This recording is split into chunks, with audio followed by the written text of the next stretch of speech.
Olá, sejam todos bem-vindos ao Band Entrevista. Corrupção, uma das principais preocupações do mundo. A chaga assola vários países e ter mecanismos eficazes para descobrir é fundamental.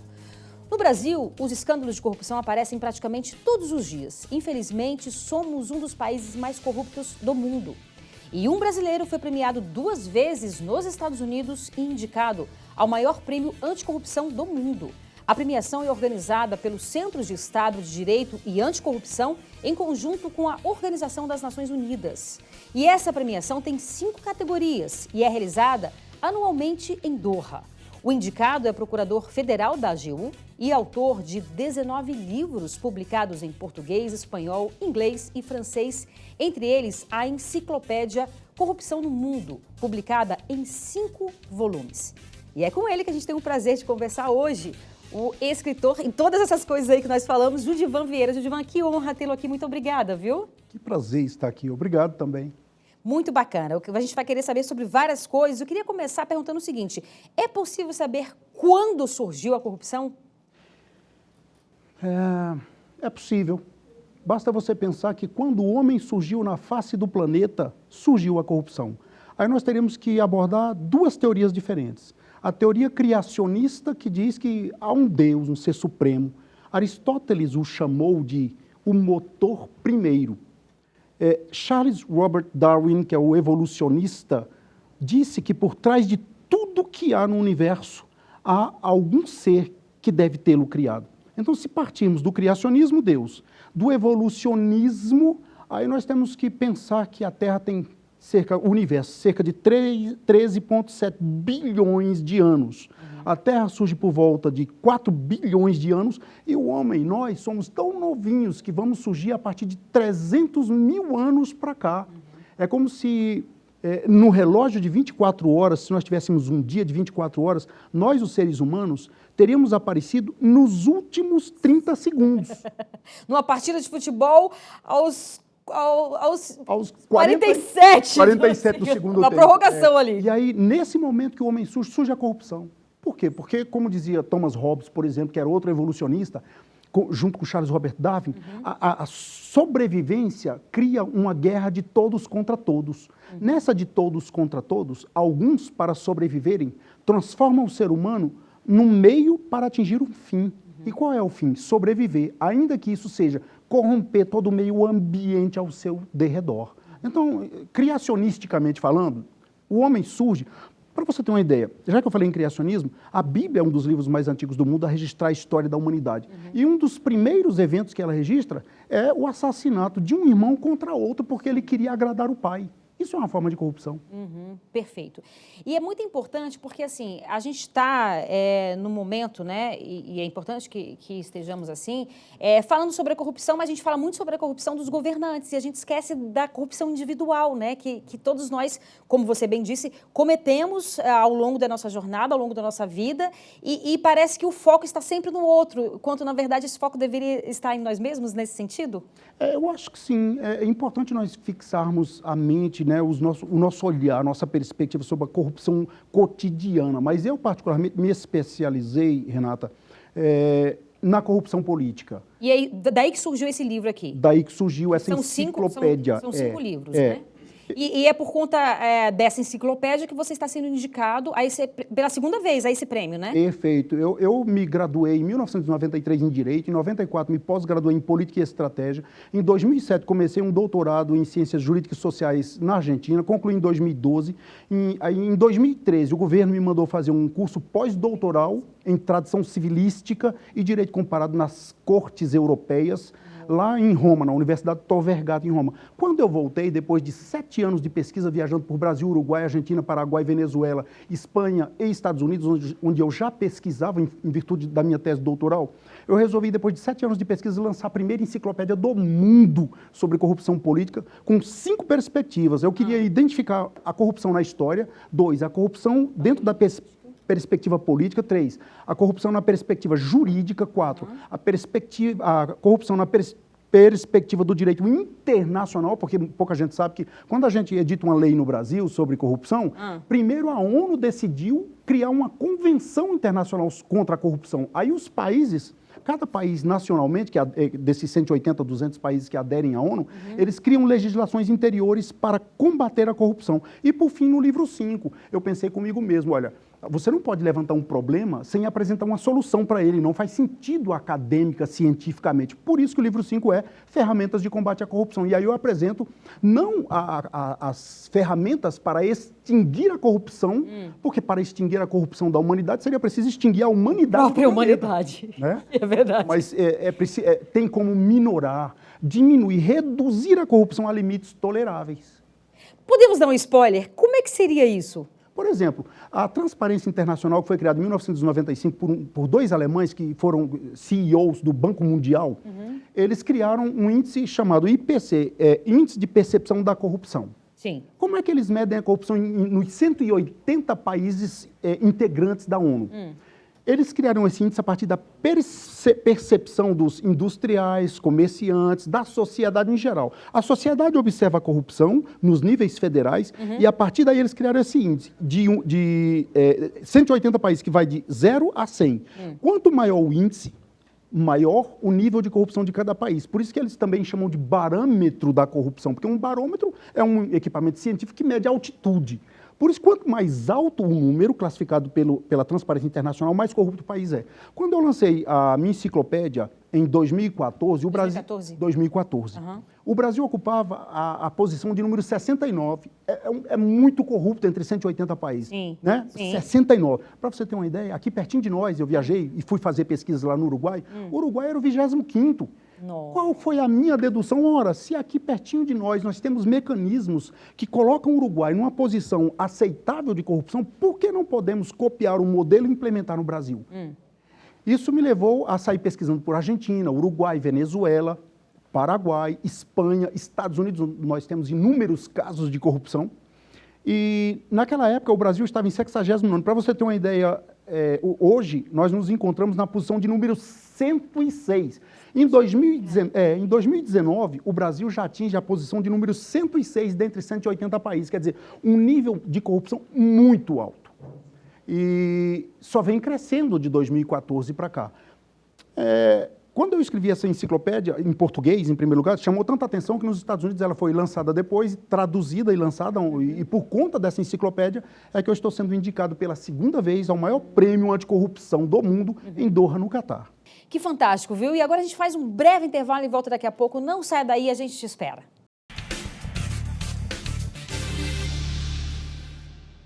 Estamos de volta com o Band Entrevista, hoje falando com o indicado 2 vezes ao maior prêmio anticorrupção do mundo, o professor Judivan Vieira. Judivan, nós falávamos um pouco sobre essa enciclopédia, né, que você falou, e aí vem a minha pergunta, é possível, claro que eu sou uma pessoa totalmente otimista e se não fosse, não faria sentido, como diminuir a corrupção no Brasil? Nós temos alguns mecanismos importantíssimos, algumas ferramentas ou armas de combate à corrupção. A primeira delas é a educação da população, que é algo dificílimo. Para você ter uma ideia, em 2017, o governo federal brasileiro lançou um concurso nacional para que intelectuais apresentassem propostas para diminuir a corrupção no Brasil. E eu fui um desses intelectuais. Eu tenho a proposta apresentada em casa, tem mensagem no YouTube que eu gravei. E a minha proposta era, nós precisamos fazer uma transformação de base, ou seja, nós precisamos trabalhar a mentalidade dos alunos do ensino fundamental e do ensino médio. Por isso, em 2017, eu também resolvi criar um projeto chamado Palestras Voluntárias nas Escolas Públicas do Distrito Federal. Nos últimos 5 anos, eu tenho dedicado minha vida, do meu dinheiro, do meu tempo, a dar palestras em escolas públicas do DF, de várias regiões administrativas, sobre bullying, sobre ética social, sobre cultura de paz, sobre direitos humanos. Por quê? Porque eu sei que nós precisamos ter a mentalidade do semeador. Se eu quero uma transformação para que as pessoas aprendam a evitar a corrupção, eu preciso desde cedo colocar na cabeça das pessoas, das novas gerações, que a corrupção ela tem um efeito contrário ao que tudo de bom que nós queremos na vida. Por exemplo, o que é que você deseja? Não é nascer, crescer, se desenvolver? Aí todo mundo pensa, olha, as pessoas querem se desenvolver, os países querem se desenvolver. Enquanto nós pensamos num processo de crescimento com o desenvolvimento, a corrupção atua ao contrário. É um processo de destruição. Porque quando ela destrói a noção que nós temos de ética, a gente começa a sentir que a pessoa que está do nosso lado não tem direito. O direito é o nosso. E aí a pessoa que está do nosso lado é apenas um meio para nós atingirmos um fim. Foi por isso que nós tivemos, e é por isso que nós temos tantas pessoas com tantos exemplos negativos na vida, de que elas olham o ser humano, olham o meio ambiente como um meio. Não importa se eu vou destruir o meio ambiente ou se eu vou destruir as pessoas. O que eu preciso é me dar bem. E isso, na política brasileira, nós temos muito, por exemplo. Então, primeiro, educar e ensinar as pessoas. Segundo, transparência nas negociações públicas. Olha, eu fui chamado em Nova York para dar palestra no Departamento Latino-Americano de Política da Columbia University, por conta dessa enciclopédia. Eu estive dando uma palestra lá em alguns escritórios também, no escritório de advocacia nos Estados Unidos de Nova York, para ensinar como alguns empresários deveriam negociar com os governos da América Latina. E uma das primeiras instruções que eu passei para eles é: aprendam a trabalhar com os portais de transparência. Sim. Todas as vezes que vocês forem abordados por um corruptor ativo, que é aquele indivíduo que oferece a corrupção, querendo transformar você num corruptor passivo, denuncie aos governos. Tenha coragem de denunciar aos órgãos que recebem essas denúncias. Então, é preciso que a população atente para isso. Nós precisamos educar a população. 2, a população precisa querer se deixar educar e resistir à corrupção. De modo que quando alguém tentar lhe corromper, seja no setor público, seja no setor privado, porque a corrupção não existe só no governo. Sim, claro. Se você for para o setor privado, se você for para o desporto, por exemplo, outro dia eu estava dando uma entrevista e eu estava lembrando que os desportos mundiais giram em torno de 756 bilhões de dólares por ano. 756 bilhões de dólares por ano. Você já viu quanta corrupção tem no esporte? Sim. Aí você vai para o setor privado. Aí, quantos presidentes aí de CBF nós já tivemos detidos, presos pelo mundo afora? Verdade. Então, nós precisamos, educar. 2, precisamos denunciar quando for necessário. 3, nós precisamos acabar com o famoso jeitinho brasileiro, que não é só jeitinho, não é só brasileiro. Sim. Eu passei 5 anos fazendo doutorado na Argentina, lá também tem isso. Por exemplo, aqui no mundo lusófano, a gente usa a expressão rouba, mas faz. Sim. No mundo hispânico, a mesma expressão está lá, rouba pero hace. E no mundo inglês, anglo-saxônico, você tem o steal but delivery. Tudo significando a mesma coisa, a troca de favores, em que o indivíduo que rouba, mas faz alguma coisa, merece algum crédito. Então, é preciso combater a corrupção com vários vieses. E outro muito importante, eu apontaria como terceiro, é acabar com a tal da discricionariedade que nós temos demais na lei brasileira. O que é a discricionariedade? Ela ocorre porque o gestor brasileiro da administração pública, ele pode escolher entre um ou outro elemento. Então, o que ele começa a fazer nessa capacidade de escolha que ele tem, que a própria lei dá? Ele começa a criar dificuldade para o cidadão, para com a dificuldade ele vender a facilidade. É nessa facilidade que ele arranja o jeitinho de corromper, de retirar dinheiro do povo, retirar dinheiro dos cofres públicos. Então, é possível sim. Sim. Uma proposta bacana que eu fiz, Renata, se me permite, claro. Aí era a unificação das instâncias brasileiras. Eu fui procurador por 26 anos, eu chefiei 27 procuradorias no Brasil inteiro. E todas, por exemplo, eu trabalhei na Agência Nacional de Mineração. Quando alguém chega querendo um alvará de pesquisa, vamos supor que alguém identifique que existe um veio de ouro. E essa pessoa, pode ser qualquer pessoa, eu, você, ela quer pesquisar. Não importa se ela vai pesquisar nas terras de um desconhecido. Se ela quiser pesquisar na roça, na fazenda, ela pode, porque o subsolo pertence à União Federal. Aí o que acontece? Você precisa levantar licenças do IBAMA, através da Agência Nacional de Mineração, porque você tem que casar a proteção ao meio ambiente com a extração mineral. Só que quando você vai requerer a licença ao IBAMA, o IBAMA e a Agência Nacional de Mineração não se comunicam. Elas são instâncias separadas, da mesma forma que os sistemas do governo municipal, estadual, distrital e federal não se comunicam. E é o que acontece, cada um no seu setor, seja municipal, estadual, distrital ou federal, ele age conforme a discricionariedade. Ali ele vende a dificuldade para depois apresentar a facilidade. E aí a corrupção graça. Como é que estão os mecanismos de transparência hoje no Brasil? Nós temos diversos órgãos que ajudam. Por exemplo, o Ministério Público está aí para receber as denúncias de quem receber uma proposta de propina.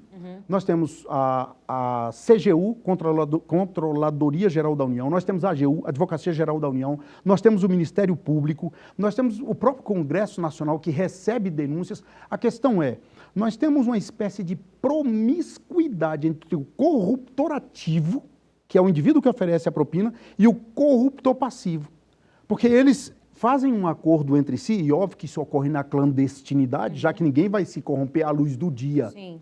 Olha, para você ter uma ideia, essa história de corromper a luz do dia é tão importante aí que o governo americano, em 1976, estava tão preocupado, o governo dos Estados Unidos, com a corrupção que as empresas do terceiro mundo ofereciam nas negociações internacionais com eles, que o governo criou no Congresso Nacional uma lei chamada The Government in the Sunshine, ou seja, o governo exposto à luz do sol. Uma legislação de forma a endurecer e a proibir que empresas norte-americanas fechassem, e o governo norte-americano fechasse contrato com as empresas latino-americanas que ofereciam a propina para ganhar o serviço. Isso acontece aqui na esfera municipal, estadual, distrital e federal. É uma prática, infelizmente, comum. E mundial. Caramba. Por isso eu resolvi escrever essa enciclopédia, porque quando eu comecei a fazer meu doutorado, eu li mais de 183 livros. E minha esposa que está aqui assistindo a entrevista, ela era a pessoa que cuidava do meu escritório. Eu tenho esses 183 livros, mais a legislação penal, processual penal e administrativo do Uruguai, Argentina, Paraguai, Venezuela, Estados Unidos e Espanha. Resultado disso, eu comecei a perceber que nós tínhamos alguns autores, escritores que falavam sobre corrupção, como combatê-la, etc. Mas nós não tínhamos um no Brasil. E eu pensei que se eu escrever um livro, eu serei mais um escritor. Por isso eu vou lançar uma enciclopédia com 5 perspectivas diferentes.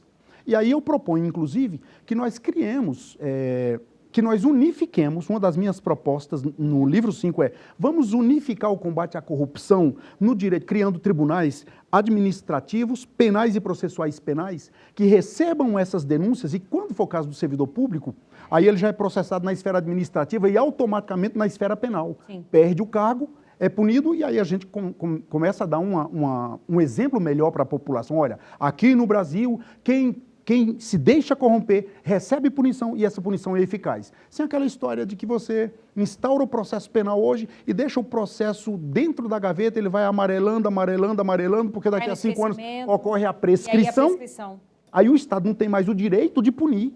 E aí o que acontece? Esse indivíduo daqui a pouco ele pode voltar aos mesmos cargos, ele pode se candidatar de novo, e a gente continua louvando bandidos, como nós fazemos na América Latina inteira. E não é só na América Latina. África, Oceania. Olha, um dos exemplos mais interessantes que nós temos na Ásia foi Singapura. Até a década de 60, Singapura era era considerado o país mais corrupto da Ásia. E hoje Singapura ocupa a 5ª posição dentre 100, um país altamente transparente. A Suécia, poucas pessoas sabem, em 1890 a Suécia foi declarada o país mais corrupto da Europa. Nossa, quando? Em 1890, século XIX. Era considerado o país mais corrupto da Europa. E hoje a Suécia está entre 5º e 6º dos países mais transparentes, mais honestos do mundo. Sim. Então o meu pensamento quando eu cheguei no departamento latino-americano da Columbia University em Nova York para dar palestra sobre corrupção, sobre essa enciclopédia, uma das maiores indagações que eu recebi era: professor Judivan, mas o seu país tem cultura de corrupção, não é? Lá tem Eu falei, sim, tem cultura, eu não posso negar. O que eu preciso afirmar pelo mundo afora é que a cultura pode ser mudada. Vou dar um exemplo. No Brasil não se comprava carro de 4 portas. Até que um determinado governo chamou os carros de brasileiros de carroça e a Fiat lançou um carro chamado Tempra, que não existe mais, de 4 portas. A partir dali o carro de 4 portas pegou, ninguém hoje quer o de 2. Vou dar um exemplo número 2, cinto de segurança. Ninguém usava assim, era cultura não usar assim. Ah, eu vou manchar meu paletó, eu vou estragar meu taillé, eu fico preso, é ruim. Quando um determinado governador começou a implantar o cinto de segurança aqui no Distrito Federal, pegou de modo que Brasília é um exemplo para o mundo. Né? Hoje um animal vai atravessar a faixa, põe a pata na faixa, o carro para. Então, cultura é mutável. Então, se nós temos uma cultura de corrupção, eu vivo dizendo nos meus livros, nas minhas palestras, nós podemos mudar, desde que queiramos, porque a gente pensa muito na educação e no ensino. É uma dádiva, mas é preciso querer se deixar educar. Do contrário, não muda. É verdade. E agora a gente faz mais um breve intervalo e volta daqui a pouco. A gente te espera.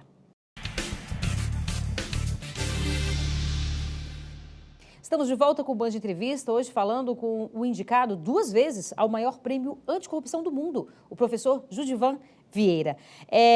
Professor, eu queria que você falasse um pouco sobre a sua história, que é uma história exemplar mesmo, eu diria isso. E eu tenho muito orgulho dela. Olha, eu sou filho de um pedreiro e de uma lavadeira de roupa, Cesário e Francisca. É interessante que eu nasci no interior da Paraíba, no Vale do Piancó, lá no mato. Na verdade, eu nasci numa rocinha chamada Dois Riachos. Aí fui registrado em São José de Caiana, que é uma cidadezinha muito pequenininha da Paraíba, e trabalhei com meu pai até os 5 anos de idade na roça. Olha, é engraçado isso, viu? Eu tenho algumas memórias bacanas de uma rocinha chamada Lagoa de Pedra, que papai plantou no primeiro ano, coisa do Nordeste brasileiro, a enchente levou tudo, no segundo ano ia ele comprando a semente fiado no armazém, no segundo ano a seca destruiu tudo, no terceiro ano deu tudo, mas ele já devia tudo, não sobrou dinheiro nem para comprar a passagem de ônibus direito. Meu Deus. Viemos para Brasília, ele veio trabalhar aqui na construção civil. Eu sou um legítimo candango, eu cheguei aqui com 5 anos de idade. Aos 7 anos de idade, morávamos na Ceilândia Norte. Quando Ceilândia, você sabe, o prefixo CEI quer dizer Centro de Erradicação de Invasão. Então, terra de ex-invasores, né? Não tinha nem água encanada. Aí saía com a mamãe para buscar água na lata, na cabeça, na Ceilândia Norte, na 21. E às 5 da manhã, o caminhão de pau de arara encostava na frente lá de casa. Eu até compus uma música sobre isso, interessante, na época que eu trabalhava com minha banda de pop rock. Tem que voltar aqui, hein? Uma música chamada Zé. Resultado, papai me levava para o canteiro de obra, a gente ia construir as casinhas. Eu e meu irmão éramos servente de pedreiro dele, lá no Guará 2, porque o Guará 2 começou ali em 1970, 71, em 72 a gente já trabalhava lá. Eu trabalhei aqui no setor comercial, no edifício Denasa, papai construindo como pedreiro e eu e meu irmão como servente de pedreiro. Uma vez ele caiu do 12º andar no fosso do elevador.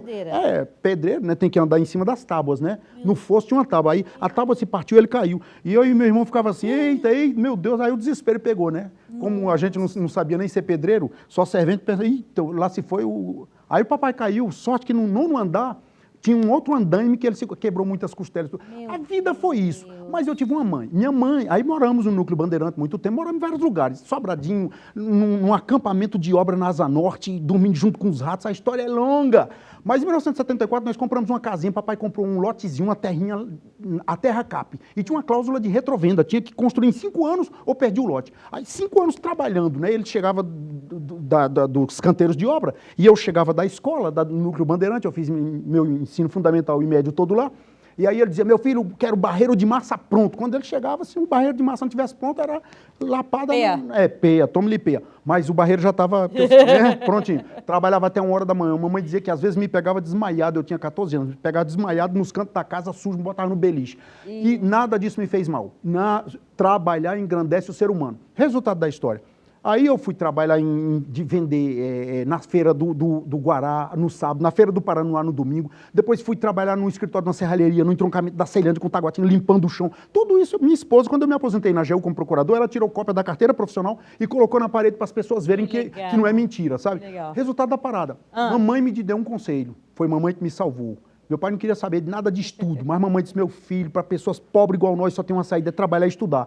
Aí eu comecei, eu digo, poxa, eu vou trabalhar. Ela disse, inclusive eu sonho com um filho formado alto e barbudo, né? Aí eu usei barba 2 anos, barba fechada, me formei em direito. Aí eu disse, mamãe, alto não dá, só serrar a canela e meter ferro aqui para crescer. Ela riu que só. O resultado é que esse conselho dela me salvou, porque eu me dediquei aos estudos. Eu pensei, eu vou confundir minha vida com o meu sonho.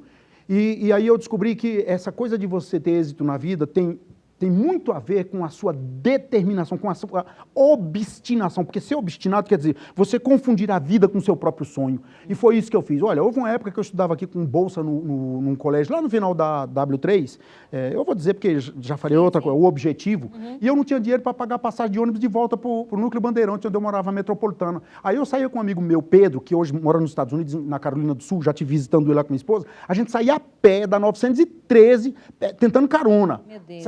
Ele para Candangolândia, porque o pai era encanador, e eu para Metropolitana, 1 quilômetro depois do Núcleo Bandeirante. Às vezes eu saía de casa às 5h30 da manhã, chegava 1h30, 2 horas da madrugada, mas eu nunca desisti de estudar. E foi isso que me salvou, foi o estudo, né? O conselho da mamãe. Então, quando eu comecei, eu lecionei... A gente tem 1 minuto para terminar o programa. Pois é, quando eu dei aula na faculdade, os meus alunos sempre diziam, professor, eu venho para a sua aula porque eu sinto uma coisa em você. Eu sinto que você, pobre, lascado como foi, conseguiu chegar em algum lugar, eu também consigo.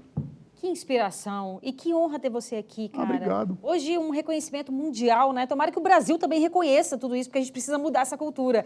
E eu agradeço demais você ter vindo aqui. Já faço o convite para você vir novamente, para a gente conversar mais sobre esse assunto, contar um pouco mais sobre a sua história e só agradeço mesmo a sua participação aqui. Muito obrigado a todos. Obrigado. Maravilha, gente. O Band Entrevista fica por aqui. Muito obrigada pela sua companhia. Aproveite seu fim de semana, até sábado que vem. Tchau, tchau.